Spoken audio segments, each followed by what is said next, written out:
अस्सलाम वालेकुम स्टूडेंट्स। आज हमारा 9th क्लास बायोलॉजी का तीसरा चैप्टर जो हम स्टार्ट कर रहे थे, जिसमें लास्ट टॉपिक है that is division of labour. So students, division of labour का मतलब है कि सेल के अंदर जो डिफरेंट किस्म के ऑर्गेनेलिस हैं, उन ऑर्गेनेलिस का स्पेसिफिक रोल असाइन किया हुआ है, तो उसको आप नाम देते हैं डिवीजन ऑफ लेबर। यानी पर्टिकुलर सेल के अंदर जो भी ऑर्गेनेलिस हैं, उन ऑर्गेनेलिस का काम भी स्पेसिफिक होना और वो उसी स्पेसिफिक जो है ना काम को ही परफॉर्म कर लेना, ताकि बॉडी के अंदर पर्टिकुलर उस सेल के अंदर जो है कोऑर्डिनेशन आ सके।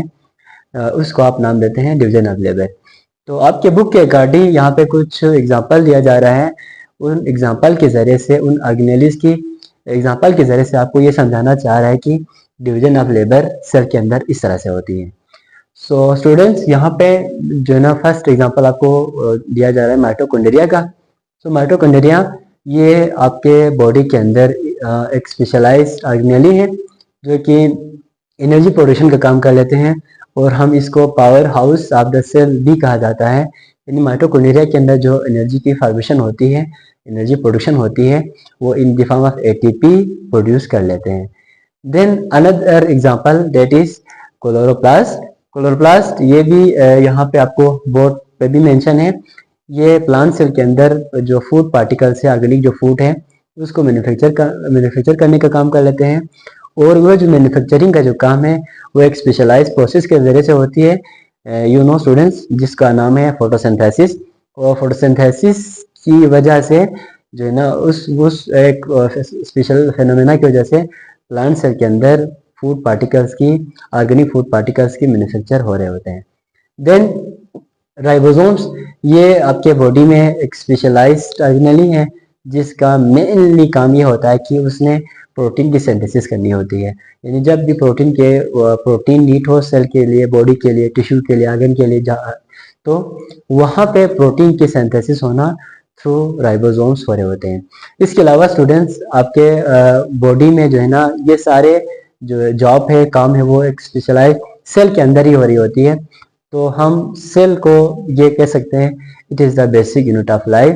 तो एक सेल के अंदर यू नो स्टूडेंट, वो एक सेल रिस्पायरेशन होती है, उसमें उसके अंदर ग्रोथ होती है, उसके अंदर जो हमने न्यूट्रिशन खाया है उसको प्रॉपर एसिमुलेट भी किया जाता है, और उसके अंदर रिप्रोडक्शन भी होती है, वो मूवमेंट भी कर सकते हैं, और उसकी साइज में, शेप में इजाफा भी हो सकता है। सो इसके अलावा स्टूडेंट्स, ये तो एक सेल की बात थी। और सेल में भी यू नो स्टूडेंट्स दो तरह के सेल्स हैं, एक यूनिसेलुलर है, दूसरा मल्टीसेलुलर है। यूनिसेलुलर के अंदर इतना ज़्यादा कम्प्लेक्सिटी आपको नज़र नहीं आती है, एक सेल एक होल ऑर्गेनिज्म तस्वुर कर लेते हैं। तो ये जो हमारा परसेप्शन है, एक सेल एक ऑर्गेनिज्म, वो इंडिपेंडेंट होते हैं। जिससे यूनिसेलुलर, वही एक सेल एक ऑर्गेनिज्म है, तो वो दूसरे सेल्स पे डिपेंड नहीं कर लेते हैं। बेशक वो क्लस्टर की फॉर्म, कॉलोनी की फॉर्म में साथ तो रहेंगे, लेकिन वो एक दूसरे से इंडिपेंडेंट है और इंडिपेंडेंटली अपनी लाइफ की एक्टिविटीज परफॉर्म कर लेते हैं। ये यूनिसेलुलर की बात है स्टूडेंट्स।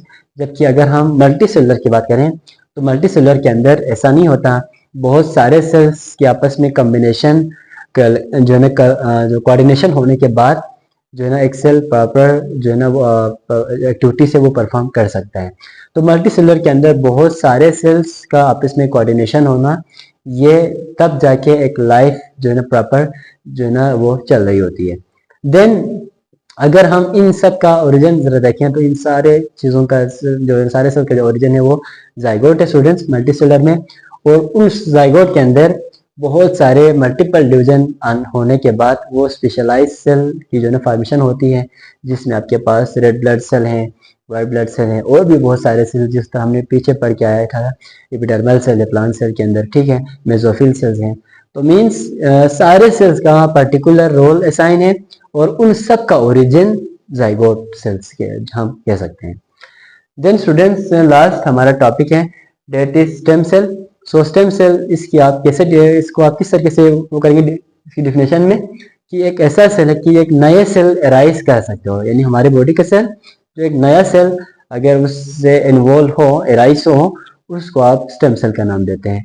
तो यहाँ हमारे बॉडी में बहुत सारे जो है ना स्टेम सेल होते हैं, जिसमें मैं आपके बुक में जो है ना 220 types of stem cell mention कर दिया है। तो 220 टाइप के स्टेम सेल आपके बॉडी में हैं और वो पर्टिकुलर सेल फर्दर भी बना सकते हैं थ्रू दिस प्रोसेस।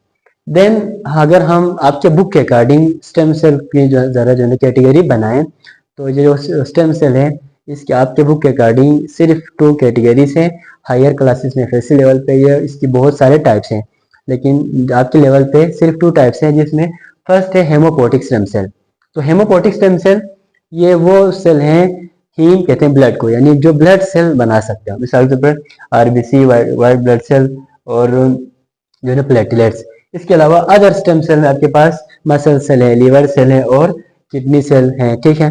तो इस तरह के जो स्टेम सेल है वो दूसरे सेल्स भी बना सकते हैं।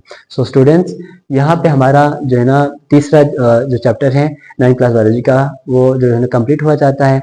तो आपको इस तीसरे चैप्टर में या मेरे किसी भी लेक्चर में कोई कंफ्यूजन या कोई ऐसा कोई फीडबैक देना चाहें तो आप ले सकते हैं। Thank you students. नेक्स्ट जो है सेशन में न्यू चैप्टर के साथ आपकी खिदमत में हाजिर होता हूँ। अल्लाह हाफिज़।